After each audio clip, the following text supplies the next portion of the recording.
Women have the power to transform this world. We can end crime and violence if we all agree to do one thing: share. Let's share our wisdom, share our time, share our talents, share our finances, but most of all, let's share our love. This is the Female Solution. Hello, I'm Gina Strasberg, producer and host of On the Case, and my very special guest is Alderwoman Jeanette Taylor of the 20th Ward. She is the warrior of the 20th Ward, which includes so many historical institutions like the University of Chicago and the DuSable Museum, Rainbow Push Coalition, and so many other very historical buildings. Alderman Taylor, thank you so much for being on the case. Thank you so much for having me. Absolutely. You are facing a lot of problems in the city council. They call you a warrior because you don't take any stuff from anybody. I like that. I really, really like that. Unbossed and unbought. And I wanted to know, what are the main problems that you're working on other than the deficit, which is scary? CPS, you're fighting them for more money. Everybody's after you guys. How do you deal with that? These are not issues that just started today or yesterday. These have been long-standing issues along the city. We just got to be smart about what is important to us. 40% of the city budget goes to policing. Is that really what we should be spending money on? While safety is a consistent issue for everybody, you invest in the things you believe in. And so I believe in young people, I believe in education, but I also don't believe in closing this gap on the backs of taxpayers who are already taxed out of their communities. And so we got some work to do, but we also need people to be involved, and the city has to be smarter about how we spend our money. So how can they be smarter? Where are they spending money where they could be putting it to more safety? Because everyone's concerned about safety in Chicago with all these shootings going on. But safety is like an issue that the community needs to take on. We know who the shooters are. We know who are the young people who need help. We know the families that are struggling. We know the families that are on addiction, that are addicted. And so we need to make sure that they're connected with the services. What I've really realized is the city of Chicago does a lot of silo work, which means one department is not talking to the other. And often what happens is people don't get those direct services. And so the city of Chicago has to do a way better job at making sure, A, that our constituents can get access to us, and B, they actually know what the city offers. You know, I did not know that, but I had the feeling that they're not talking together. They're not talking to CPD, which I don't know if that's true or not. You can confirm that. Those systems don't talk. The systems don't talk or work together. I am an organizer. I come from organizing. And so if you have an issue around public safety, that's just not the police in the automatic office. Those are the community organizations. Those are the churches. Everybody and our neighbors, we all need to be at the table to fix our community. And we haven't done a great job at it. And so it's time out. We don't have the luxury nor the funds anymore because we've been federally cut off because we're a Democratic state, let's be honest. And we don't have the resources or money that we have. And we got to be smart about how we spend our money and what we spend our money on. And how do you feel about Trump being the president of only the red states? It's disheartening because you are taught, no matter if you're on the red or blue side, there's this thing called democracy. And no matter how much we vote and participate in government, we're being cut off. It's a disservice, but we saw this coming, and this is what happens when folks don't vote, when folks don't get engaged, and we're not working together. This is a symptom to the sickness this country we have. We pick and choose who we listen to and who we want to be a part of these conversations, and that should no longer be the stance in this country. Everybody should have a seat at the table. The table's big enough. Absolutely. One umbrella, as Reverend Jackson used to say. And so did you ever have problems with the ICE people? So I did. So, I represent Back of the Yard in New City, which are majority Latino parts of my ward. And we did have ICE there. The beautiful thing about this community is there are organizations who work directly to have supports for those families. And so you allow them to do it. You support them in that. At some point, I did have a migrant shelter at my ward that got closed in 2023. But for the most part, I've taught my community, what to do, how to take care of themselves, not to answer their doors for people they don't know. There's still folks in my community who are scared or not as engaged as they used to be. And understandably so, we saw how bad ICE was in the city of Chicago. And that's intentional. And it's sad that we won't protect each other. Yeah, absolutely. And you know that they're spending they've asked for 20 million, I'm sorry, is it $1 billion to have these gloves that will shock people? Have you heard about that? I have not. That is ridiculous. I try to not listen to the news 24/7 because if you did, you will go crazy. And I don't want to believe that I live in a country that hates me. I know it does. I know that's my reality, and I know it's what they see. But we're getting back to we're not moving forward. This is not what people fought for. This is not what this country is supposed to stand for, but it does. It makes it obvious every day. You think about this, how many folks have been killed by the people who are supposed to protect them, and the system looks the other way. And so while I'm not shocked and surprised, it's why this country is in the chaos it's in, because we won't do the one thing that we are taught to do and that we talk about, especially when it comes to Christianity and religion, is us being one.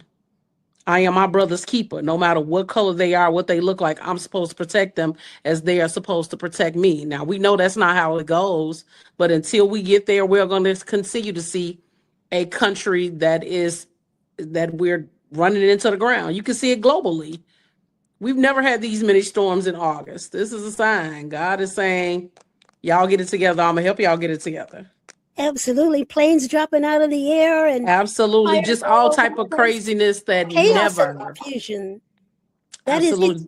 It's really scary, and it is a sign of the times too. And so Absolutely. what can we do? November 3rd is like less than 90 days away now. What are you doing to make sure that people get out to vote? I'm reminding them that they have that right to. That's a God-given right. Some countries or people don't have the right to. Do your research though. Look at people, what they've done historically. What have they done for communities of color? What are they saying? Are they speaking your language? And vote your interests. I want us to get out of this Republican Democrat thing because both sides have hurt people of color, especially Black folks. Let's be honest. And so vote your interests, vote your conscience. And if you do that, that's all I could ask you to do. But not voting is not the option. Opting out is not the option. Absolutely. And the Republicans are running scared. The president said that he's telling his MAGA base that if you don't come out and vote for me, I'm going to go to prison. How do you feel about his remarks? The truth.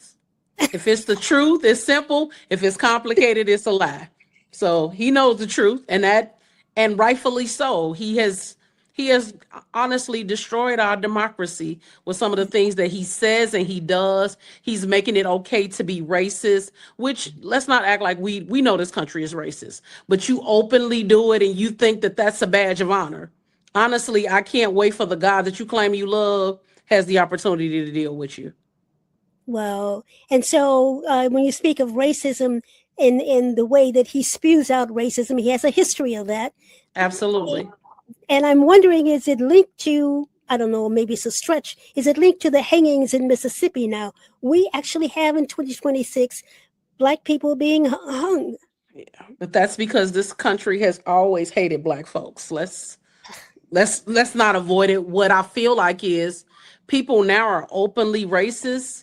But Black people are different. We're not scared of the dogs. We ain't scared of the holders. And we fight back. And it's not just going to be with words and marching and singing. Those are things that work well. Now we're at a time where we got to protect ourselves. We have the right to bear arms as well. And so if you give it, you're going to get it back. Well, I hope that does not happen, and hope that we You can. see it everywhere, and I hate that we becoming that country. I hate that we're becoming that space. But you can't continue to build your country on lies and mistreating the very people who built your country for free. That's How true. long do Black people have to continue to wait for our 40 acres and the muse? We waited long enough. We fought, we vote, we're educated, we do the things we're supposed to do in our community. Leave us be. We ain't asking y'all for nothing. Black people are $1 trillion spending industry. And when we start to learn that we need to recycle our own dollars in our own community, we become self-sufficient, not relying on the government. And that's what I kind of want us to be. I'm an elected official, but I tell people all the time, the system was already built before I even got there. So there are a lot of things that are law that hurt my community. We're working on it to pull some of that back, but I also need people at the table to say, what laws should we put in place? What should we be doing in our community? And sitting on social media talking crazy and being keyboard against us don't work.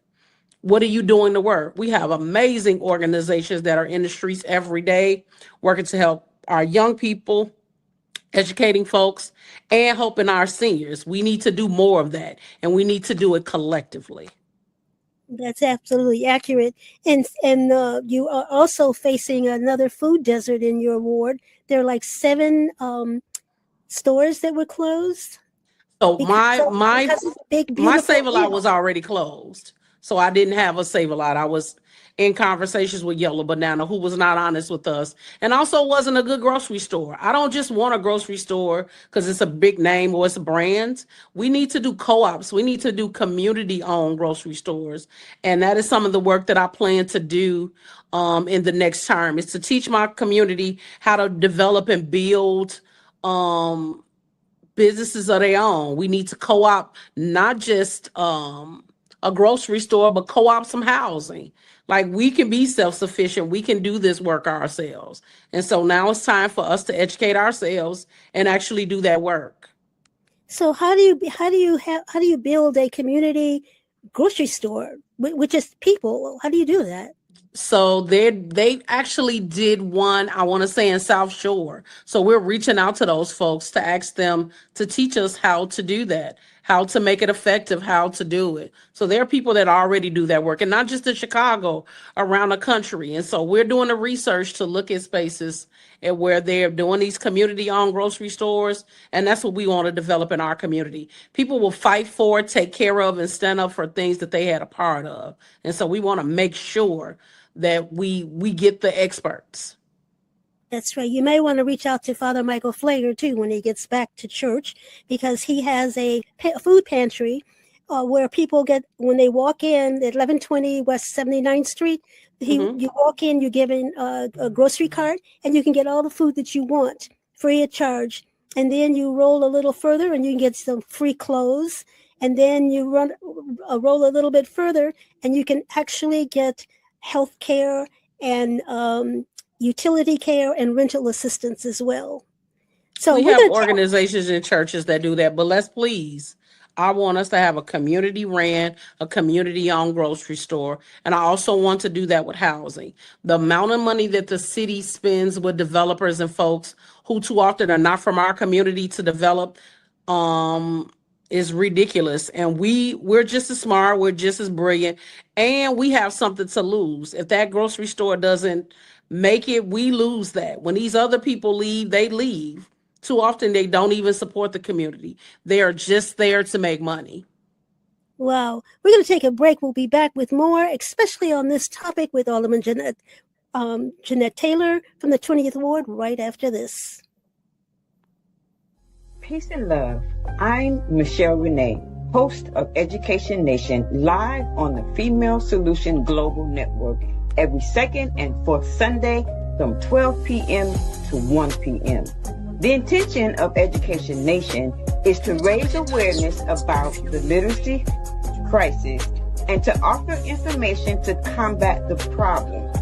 The goal is to awaken an army of reading coaches and mentors. You will experience guests who who are doing their part in the community to ensure youth in their circles are reading and thinking critically. I look forward to serving you in this capacity. Literacy is freedom, and Education Nation will offer information and strategies to help ensure our young people stay free. We're back. I'm Tina Strasberg, producer and host of On the Case. And my guest is Alderman Jeanette Taylor from the 20th Ward. She is the warrior of the 20th Ward. And Alderman, you just said something very interesting when you said that corporations come to the city, they get money to do their building and development.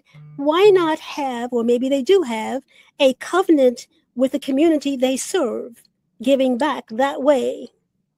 So that is something that most people do when we do development. We ask about local hiring. That is in the agreement. A lot of times they just don't follow the agreement. And you got to remember, the institutions that are currently in my community, they weren't built by Alderwoman Taylor. I haven't built any of those. I've built housing in the ward. I've helped some businesses grow or some businesses that come up. A lot of times when businesses come to the community, unless they're asking for $10 a zoning change, they don't even come to me. And so we got to do something that I like to call we got to do city government 101, where we teach people how these systems and government actually works, because there's always an assumption. Anything that goes right is my fault. Anything that goes wrong is my fault. And that's just not how government works. That's true. That's true. But there has to be some kind of way that corporate America can get involved with helping the communities that they are in and making money. That is true, but those are for wards that are well developed. You got to remember, I came into office with 5,000 vacant lots. The Jewels had just got built. That Jewels was built before I got here. All these, which got remapped in my ward 3 months ago. 3 years ago, was already in the ward. And so those are things that were not under my control. I haven't had the opportunity to build a grocery store, or I'm in the works of talking to people about developing a grocery store in my ward. I'm actually working with Commissioner Bullwright of DPD to get a grocery store. And so those conversations, not just about local hiring, but how those institutions support our community. The only institution that I've helped build that has a community agreement and a community space is Friends Health. And so they've local hired. The business that they got next to it, we tried to get somebody locally. It just didn't work out. But they support the community. They give. They go to senior buildings. They make sure that on a monthly basis, they do Zoom conversations with the community just about health. So they're kind of keeping their promise and doing what they said they would do. Let's take a break, and we'll be back with more of On the Case right after this. What if you could have bought $1 of Bitcoin in 2009 when it was worth less than $0.01, just a fraction of a penny? That means $1 could have bought you over 1,000 Bitcoin. Fast forward to March 2026. With Bitcoin trading around $70,000 to $80,000, that same $1 could have grown to tens of millions. Now imagine discovering Amazon in 1997, Apple in 1980, or Facebook in 2004, right at the beginning, before the world caught on. History shows us those who recognize change early and take time to understand it are often the ones best positioned for the future. What if the next big shift is already happening right now, and most people still don't see it? Welcome to Breaking Free. Breaking Free is more than a book. It's a movement. Do you know money is changing? Do you know what digital money is? What crypto is? For just $5.99, you receive the Breaking Free ebook and audiobook. And right now, Breaking Free also gifts you crypto for free, giving you access to unlock the app, training, a reward payment system, and more. Inside members receive access to learning resources like AI, crypto, wellness, and practical tools to help you learn, grow, and move forward with confidence. Help educate, motivate, and elevate others while earning crypto rewards. No middleman, no delayed payments, no centralized control, just automated crypto rewards. Just by helping 2 people break free with us, our community grows and more opportunities can open for everyone. If you're ready to learn, and if you want to understand where money is heading, breaking free could be exactly what you've been looking for. Speak to the person who sent you this video and book a presentation to learn more. We'll see you on the other side of breaking free. We are global transformers, changing the world from the way it is to the way it should be. We are one. Wherever we live on this earth, we are one human family. On behalf of our team of radio hosts, I'd like to extend a greeting to all the members of our family, whenever and wherever you may be listening around the world. To our family in China, Ni Hao. In India, Namaste. In Japan, Konnichiwa. In Korea, Annyeonghaseyo. In Russia, Здравствуйте. In Germany, Guten Tag. In Poland, Dzień dobry. In France, Bonjour. In Spain, Hola. In Italy, Ciao. In Egypt, Ahlan wa sahlan. In Ghana, Akwaba. In Nigeria, Peleo. In South Africa, Sawubona. In Senegal, Nangadef. In Kenya, Jambo. In Israel, Shalom. In Pakistan, Afghanistan, Palestine, and Saudi Arabia, Assalamu alaikum. Greetings, and may peace be upon you all. Join us live on the on-air radio network called 727-731-5192. We want to talk to you.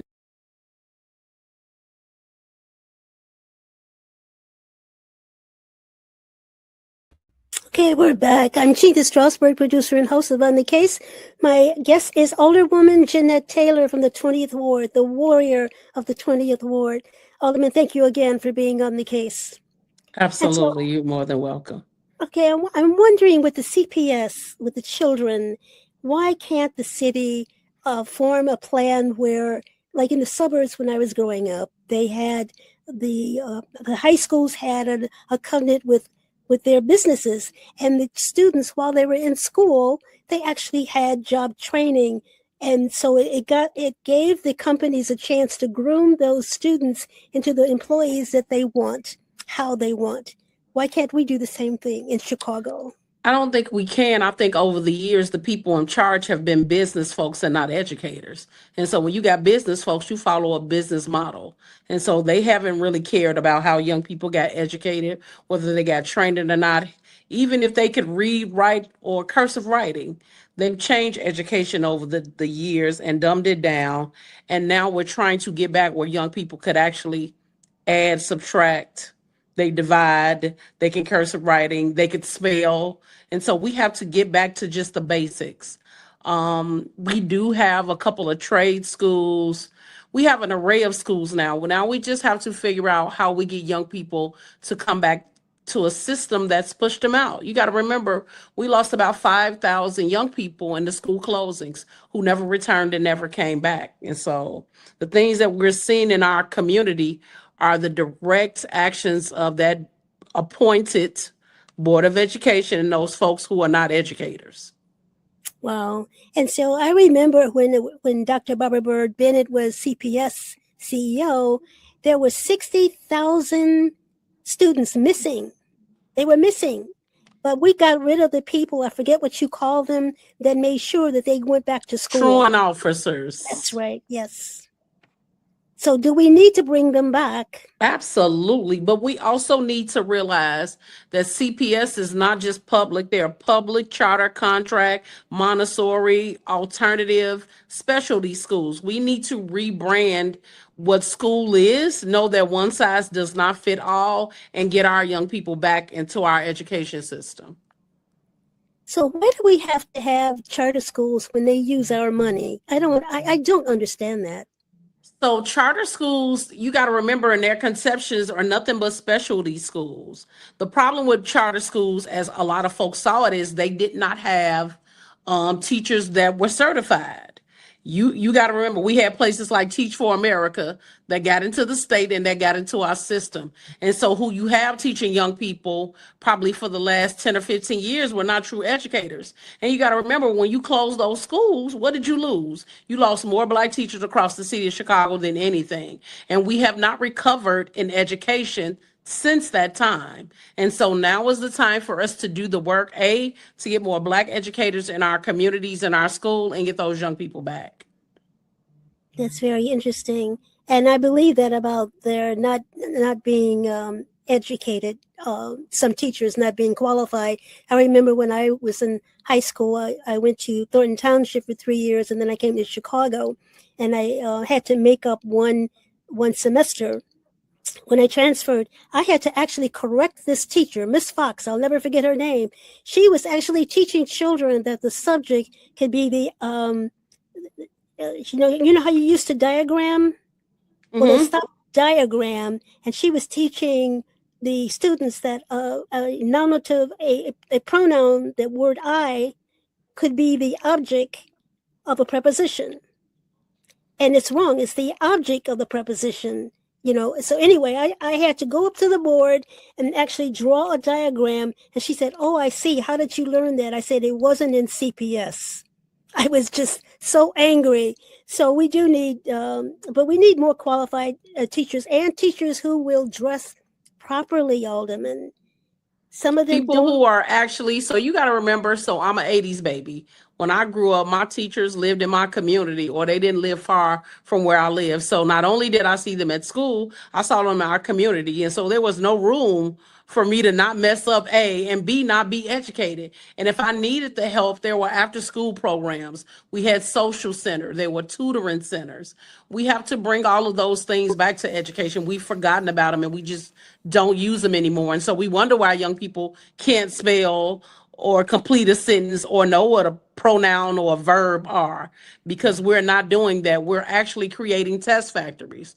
That's what's important. But that's what happens when you have non-educators in charge of Chicago public schools. We now have a person who was a teacher, a principal, a network chief, so she gets it. And so I'm hoping that she gets the opportunity to change the landscape of educating young people, and that the goal is to make sure that 90% of the young people, if not 100, can read, write, and arithmetic. That's what I was taught when I was a young person.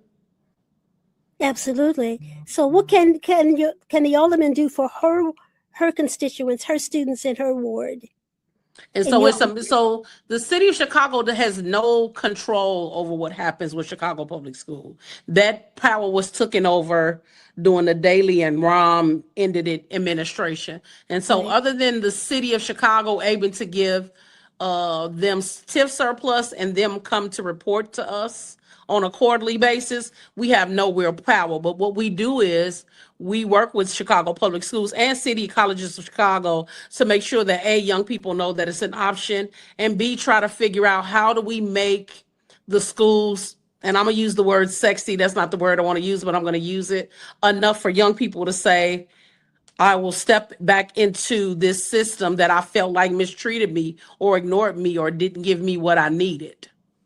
And so we got some work to do. Yeah, a lot of work to do. That's absolutely right. And so do you give out scholarships too?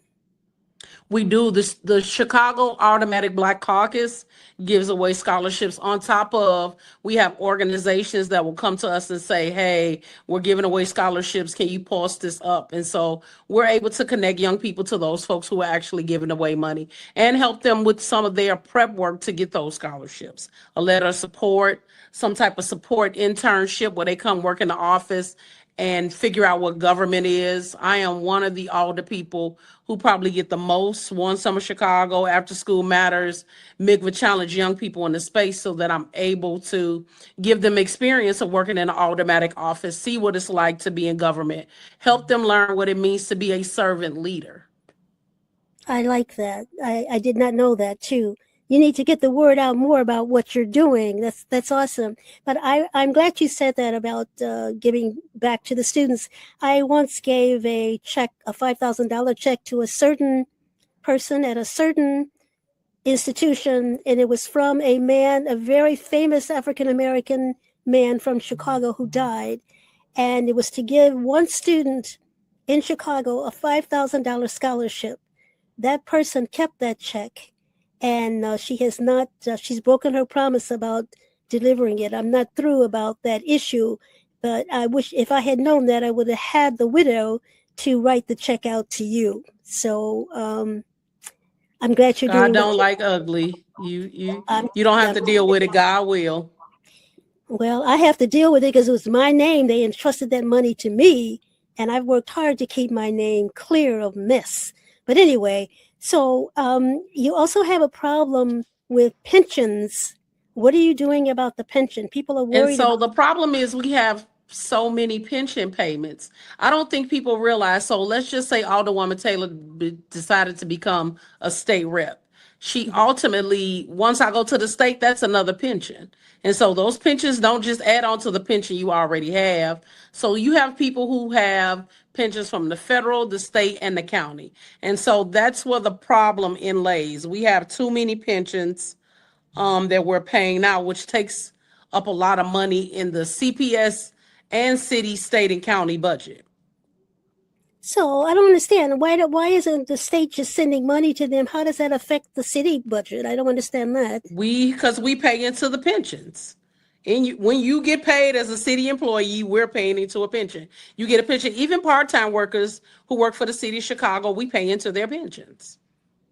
Yeah, but that's just for the city. But if a person has, say, 3 or 4 pensions, the other pensions don't have anything to do with the city, like state and federal, county, right? But a lot of their money goes to paying into those pensions. And so every level of government pays into the pension. But think about this. If you got a person who worked on the state, the federal, and the county, those are 3 different pensions. That's a lot of money that we're spending on pensions. When it should have, and I don't know why this is not anything all that started with Alderwoman Taylor in office. It's something that's been going on for years. And because we haven't paid into the pensions.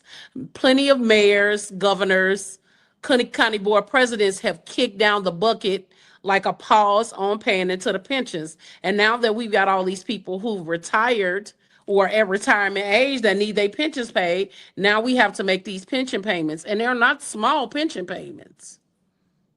So what's the answer? Pay into the pensions regardless of what's going on. That is something as a person who's worked their entire life deserves. You work, you deserve to retire a certain way, and you deserve to get your pension. And so now we're at the place where the rubber has met the road, and we got to pay into those pensions. I understand that. And so, and I wanted you to go back, flip the pages back a little bit. Why did you become an alderman? What prompted you to take on such an awesome task? You have over, 60,000 constituents? 50,000 in each ward. 50,000. I went on a hunger strike to save Dyer High School. And as a person who went on a hunger strike, I saw how bad the city treated us being on a hunger strike. They would get food delivered to us. They would have people come to fight us while we were outside. It was so bad that we wind up sleeping inside of Operation Push. Rest in peace, Reverend Jackson, for supporting us when a lot of folks didn't. And I just was like, we can't make change if we're not making legislation and we're not pulling the covers off what government does and does not do. And so I decided to run and won. I remember that I covered that diet issue, and I never understood why they wanted to close that school. Why did they want to close it? Because that was the original space where they were going to put the Obama Presidential Center. Okay. So, all right. And so how does the Obama Center affecting your ward? Is it a good thing? It is gentrifying the heck out of my ward to the point there are 2 homes that are 4 blocks from my house that have sold for $964,000. Who could afford that? As the sitting alder of the 20th ward since 2019, I can't afford that home. And so who is that for? That is for the people you're trying to bring in the community. And we need to be in the business of protecting the people who already live there. We got to figure out how to do development without displacement, and the city hasn't done it. So what are you going to do about it? I'm going to create a citywide CBA that says if you are given city land or city money, the people who in the community have to benefit from it. And not just jobs on construction, but jobs when it gets built. We need to make sure that depending on who the institution is or what, that they do a property tax freeze around those spaces. There are things that we could do to make sure we protect the people who live in the community. And what's CBA? Community benefits agreement. I like that. I like that. That's like a covenant, the covenant I'm talking about. Absolutely. Absolutely. It says that business or institution, they actually have something like a CBA around the United Center. The United Center is a for-profit institution. And so it's a property tax freeze within, I don't know if it's a 0.5 or a mile radius, but those people have a property tax freeze and the United Center pays the difference. Alderwoman Paddow actually wrote that before she became alderman. And so it can be done. We just have to make sure that the city does it in a way that protects the people who live in the community. So the Chicago Black Caucus, how are they dealing with this, or are they dealing with it? I don't know that we're having large conversations about it, because what you have to understand is there's this culture in city council that it's in your ward, you take care of it. We don't look out for each other. We don't support each other. And that's the entire council. It just is. And so we won't vote against each other, but we're part of the problem. I'm just going to be honest. So is the Black Caucus not working together as a caucus? Not as we should. No, we're not. Not as we should. The Black Caucus could do a lot better in us working together. And historically, I don't know if that's how it worked. But since I've been there, we haven't done the greatest job to do it because, of course, we're trying to support people. COVID, there are a number of things that happen. But we don't have that luxury anymore not to work together. Well, that's what I had heard. Now, who's the chairman of the Black Caucus? Alderwoman Stephanie Coleman is the chair of the Black Caucus. Okay. All right. So you have a lot of work to do there as well. And so back to why you became an alderman. What are your greatest achievements so far? Because I know there are going to be more. Getting the community to understand that the power that I have is theirs. Yes. That I can't do this without them. One of the things that I feel like is something that can easily be done that the community does not do is engage with me, talk to me, come and tell me your ideas, work with me to say what you want in the community. And so I'm literally at constituent day. The minute I get through talking to you, there's a constituent waiting for me to talk to them, letting them know that this is their government. It's not mine. I am their representative. And while we might not agree, let's have a conversation. Let's figure out how we get to the middle. And everything in government and in the world period is not black and white. And so my constituents always have the option, if I vote on something in a particular way, they get to call me and ask me why. And I have to answer. That's my responsibility. I understand that some parts of the community have been ignored. They have not been engaged with their elected officials as much as they like, or the elected official just doesn't show up. And it's hard. You got 50,000 people you're trying to show up for. I do that every day. I barely take a vacation. I'm available, but this is what I signed up for. That's awesome. And so you are also taking a poll. Tell us about this poll that you're taking. So I have a thing called a community planning team. There are 15 people that I didn't know before I got into office who helped me make development decisions. So that means when a developer wants to get in the ward and they want either TIF or a zoning change, or they want for the property to be it's not $1, but they want the property to be cheaper than what they would pay for it. They got to ask that question to the community, and they got to have people who vote and say this, and there are people who actually live in the ward. That is very good. And then, so why can't you have classes to teach people how to register to vote? Do you have voter registrar classes? So we don't. We actually have organizations in the community that we invite to our events, especially right before an election, to just come, and if they need to register to vote, they could use the office to actually do that. You have to be a deputy registrar to register to vote. And so we invite organizations and people to use the space. We have an office space here that's big enough for people to come to register to vote. So we'll do that. And where are you located? I'm at 5401 South Wentworth, 19E. I'm in the mall on 55th Street. Is that by the police station? It is. We're on the other side of the police station. Okay, that's great. That's great. All right. So I'm just amazed at the things that you're doing. Now, when you send that bulletin out to different emails, why can't you put at the top a browser, a view in browser, so that people can click on that browser and then post it on social media where everybody can see what you're doing? So we actually do have a Facebook page.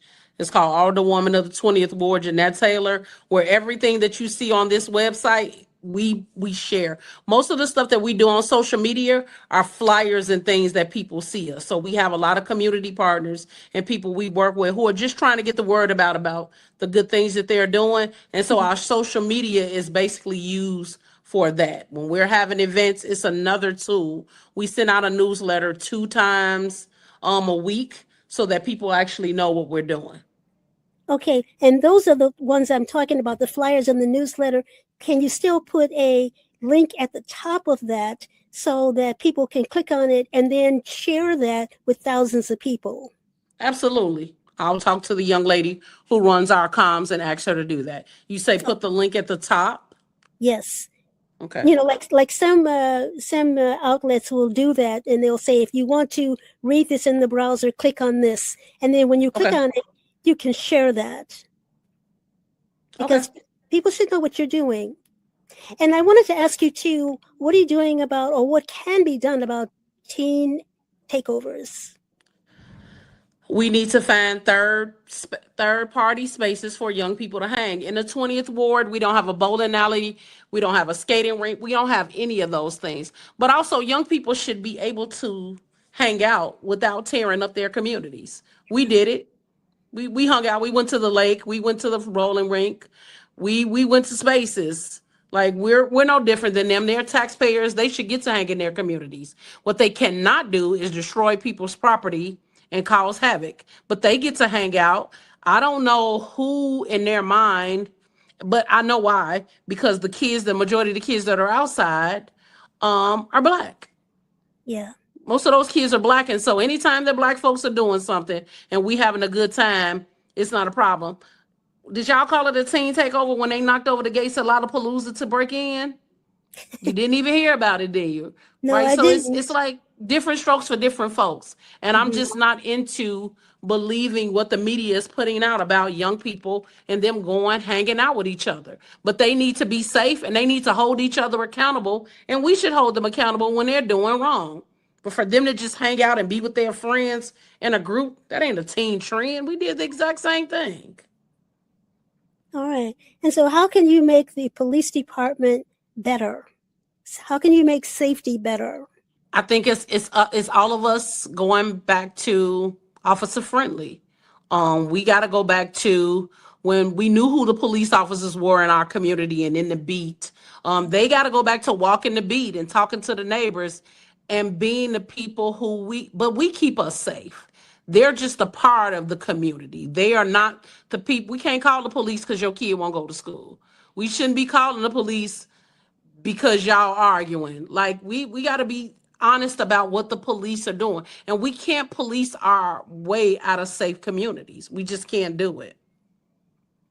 Well, if you can't, okay, so, and I agree with you, you can't police your way out of that, then what's to take place to make it happen? We got to go back to neighborhood block clubs. We got to go back to us talking to our neighbor and knowing the neighbor and the kids and us being on phone trees and calling each other when something goes on. That's old times. Like you don't even absolute, but it works. We do not have to reinvent the wheel to have safe communities. So can you start having meetings with parents? Maybe that's the beginning. So it's not just with parents, you start with young people. You ask these families what we need. Back when I was a teen mother, I had my first baby when I was 14. I had a community and a village that supported me. My mother was only watching kids for two reasons: school and work. Other than that, I wasn't getting a break. And that's just was her rules. It was women in the community, women that I met at the school, women that went to my church that actually helped me to parent my kids. Because at 14 years old, I'm a child raising children. And so we have to be able to have spaces for mothers to have help. We had Beatrice Cathera, if you remember that. We actually had people who were at the school that were there to help you out. We had all these organizations, ADAS McKinley, you Yes. name them, they exist. And so we need to make sure, people know that those spaces exist, but those organizations actually do the work with wards to say, I will sponsor a day at your ward office, have mothers come to here, and we can talk about the supports we have. We have loads of organizations that get money, not just from the city, but from the state and from foundations. Let's make them put their money where their mouth is. They got to do the work. And they only do that if we're connected with them, A, and B, we're making sure that we're sharing their information with them. And what about construction sites? I remember covering many construction sites. They only had white workers, and some of the aldermen were fighting. And in fact, Ed Gardner came out years ago out of retirement when he's 89 years old at 95th and Western, fighting for blacks to have a job at construction sites.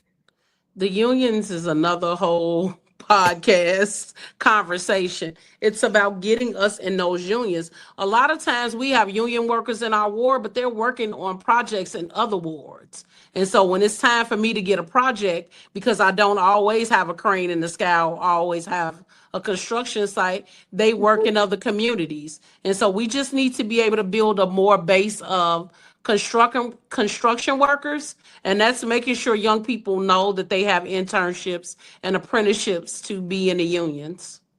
All right. Is Alderman Kevin Ford in your ward? Who? Alderman Kevin Ford. He has the Church of God in Christ there. In Wabash, or is that too far over? What in Wabash?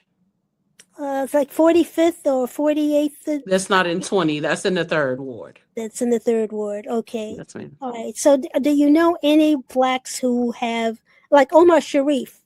Do you work with him? Mm-hmm. Okay. A lot of my folks that I do construction work with and talk to are like Bob Israel, Larry Huggins. I have a Yes. relationship with. I work with women in trade. So there are organizations that when there's a construction site or something going on, they do come to this office. I do put out their flyers, and we do try to connect them to schools and young people who want those opportunities. So can they provide internships? Can you fight They for can. They can provide apprenticeships.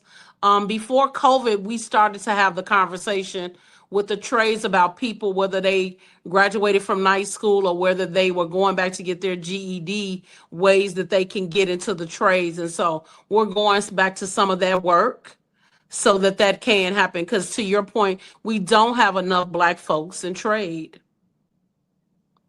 And that's not. And it's hard and it's costly. Well, and that could be also blamed on CPS because they used to have trade schools. I know in the suburbs we had trade schools for, at the time they wouldn't let girls in, but they had trade schools. My brother has never been unemployed. Absolutely. But that's why you got women in trade, and you do have spaces where women are starting to come up. But we also need to push that stuff in elementary school. When I was in elementary school, I remember in 3rd grade us having a conversation about jobs, what you could and could not be. That is what needs to be happening on CPS. And under the last CEO, he had forums where he would bring the trades to different young people in high school. I told him he needed to start it like in 3rd grade. We need to start young people. Think about this. This is the same country that will use the 3rd grade scores to determine how many prisons they're going to build. Let's Yes. use those third grade scores to decide what type of trades and introduce young people whether they want to go to college or not, because college is not for everybody. How do we get them into trades easier? How do we help them when they're younger to save money so they're paying those fees to be journeymen? Like, there has to be a real conversation and real information on how to do that journey. A lot of young people want to be in the trades but don't know how to get into them, and so we got work to do. All right. I wanted to ask you too about the mayoral election coming up. Okay. What are your thoughts on that? Dr. Willie Wilson is the latest person who threw his hat in the ring. I am at this place in my life. If you can't show me anything that you're doing for our community, and what are you doing legislative wise, and that you have done, I'm not interested. I'm Okay. just not interested. Brandon Johnson hasn't been the perfect mayor. Haven't met one that was, not even here in Washington.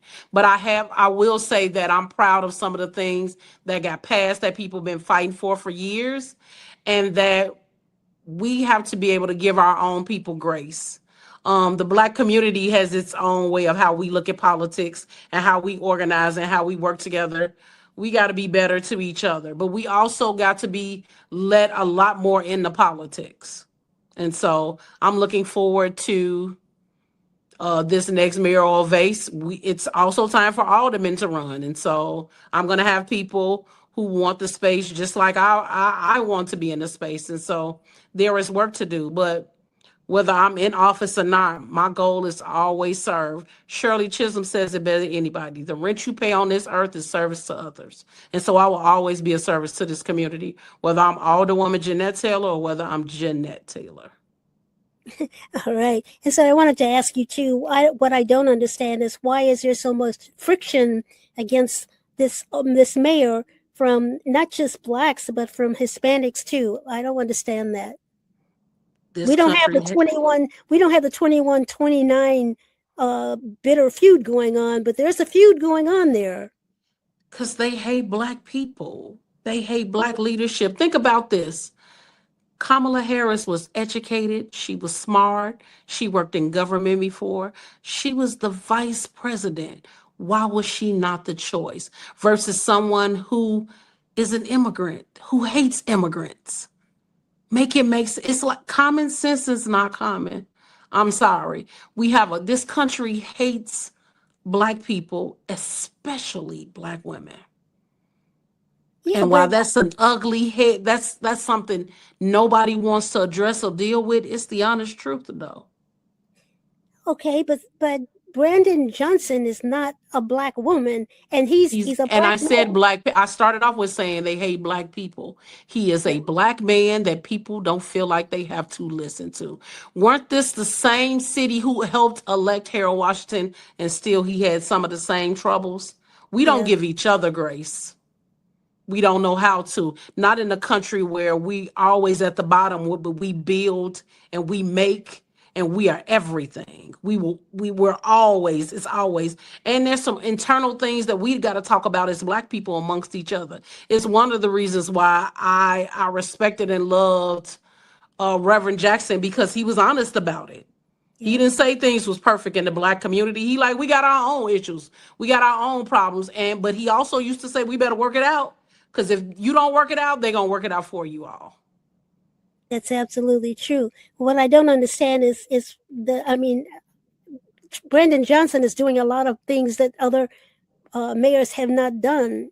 And it's particularly for Black people. And I get the feeling, and maybe I'm wrong, that there is a resentment of his doing so much for young Black people. Am I wrong? Absolutely, you're right. It's not just the resentment of Black people. It's doing stuff for people who are not in the in crowd. It's for people who don't make $150,000. It's not for people that just Black people. There is a hate in this country. This country thinks white is right.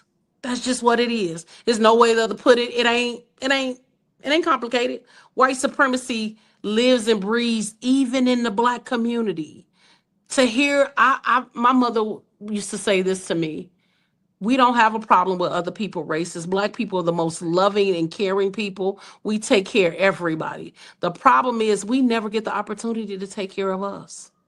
And I get how some people will be resentful and hurt about some of the decisions he's made, especially when it came to the migrant crisis. He didn't create the migrant crisis. Right. That was already there before he got there. But because he wouldn't allow people to live in a police station, because he wanted people to not be homeless, let me say this. Yes, we have a homeless problem in our own city. We had it way before they get here. And people have been working for decades to fix it. And so, but we also got a bunch of Black conservatives.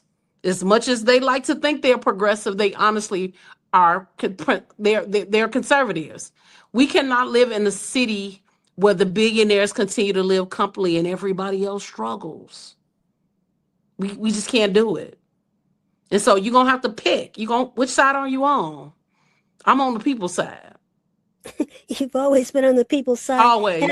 And I remember I had a lot of conversations with different African Americans about the migrants, and they were very resentful that he was giving, quote, their money to the migrants. And I had to explain to him that by law, he had to do that. He got money from the federal government to do. This is why I said in the beginning of this conversation, we got to have government one-on-one. Yeah. That money came from the federal government and the state. Where's that same anger for J.B. Pritzker? We don't give our own people grace. So what are we going to do about this mayor's race? We got so many. We even have a Chinese lady. Ma is her name. I forget her first name, but she's running. You've got Pappas running. You have the state of Illinois secretary running. How do you decide on who to vote for? What's the litmus test? What have these people done to liberate people who can't liberate themselves? All right. What have they been doing? Are there businesses in the city that they claim they love? What have they ran as not supported? What have they ran in these different communities to make sure that people get some ease in their lives? And I'm not talking about what your job was. You got to remember, I was organizing before I got into this space. And I did it because I felt like every system that was designed to help me was hurting me. So it needed to hear from me, but I was not the only one. So it's not a matter of keeping a Black mayor or voting for a Black mayor. Talk to me about that. It's never been, to me, about it being a Black mayor because I'm a Black woman. I knew Brandon before he became Mayor Johnson. I worked with him, I organized with him, and so I believed in. He's made a lot of rookie mistakes, but so have other mayors. Y'all kept Daley for decades. We don't give Black people grace, and that's the biggest problem I'm just having with all of this. But we also got to demand. There was all this talk about Barack Obama, and I was one of those people. Barack Obama didn't do enough for Black communities. What did we demand of this person? Or before we supported this person, make them sign on a dotted line. This is what we want, A, B, and C. We need to, before we get your vote, before we support you, before we go knocking doors for you, before we sign your petition, what is it that you're going to do to better my life? These are the three things that are hurting me.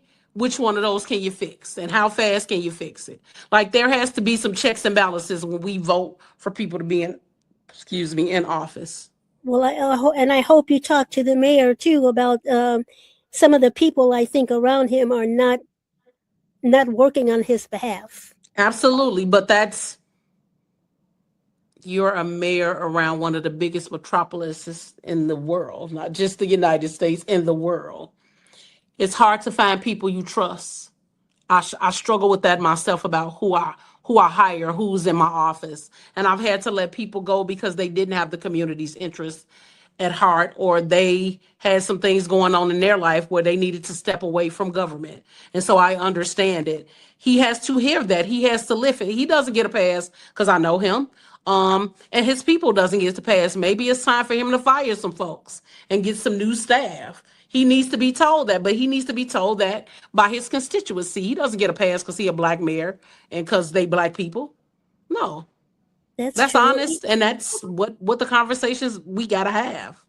Yeah, and they need to return phone calls too, because when you don't do that, he gets blamed, not them. Absolutely. Agreed. So what is your last word to your constituents and to Chicagoans and the state of Illinois about this upcoming very important general election on November 3rd? Mhm. We have to get to a place where voting is not enough. Voting is the bare minimum you could do to change this country. Our country is in chaos because we've elected people just by name, just by race, or just by party affiliated. Elect people who actually do the work to make our lives better and who are willing to put their groups and their cliques and their folks on the line to make sure life is better for other people. Yes. That's what I would say. Absolutely. Alderman Jeanette Taylor, warrior of the 20th Ward, thank you so much for being You're on more the than case. welcome. Thank you so much. And thank you, Dr. Naima Latif, as well. Absolutely. See you next You all have a good day. Thank you. Bye-bye. We've come to the end of our show today. If you missed any broadcasts, go to our website for the audio and video archives at www.thefemalesolution.com. On behalf of our team of radio hosts, I'd like to thank all of you who participated in today's discussions. And to our global family joining us from all around the world, we say thank you. To our family in China, xie xie. India, dhanyavad. Japan, arigato. Korea, kamsamnida. Russia, spasiba. Germany, danke. Poland, dziękuję. France, merci. Spain, gracias. Italy, grazie. Egypt, shukran. Ghana, madasi. Nigeria, eshe. South Africa, Ngiyabonga. Senegal, Jaref. Kenya, Asante. Israel, Toda. Pakistan, Shukriya. Afghanistan, Tashakur. Saudi Arabia and Palestine, Shukran. Assalamu alaikum wa rahmatullahi wa barakatuhu. Thank you, and may peace be upon you and the mercy of God and God's blessings.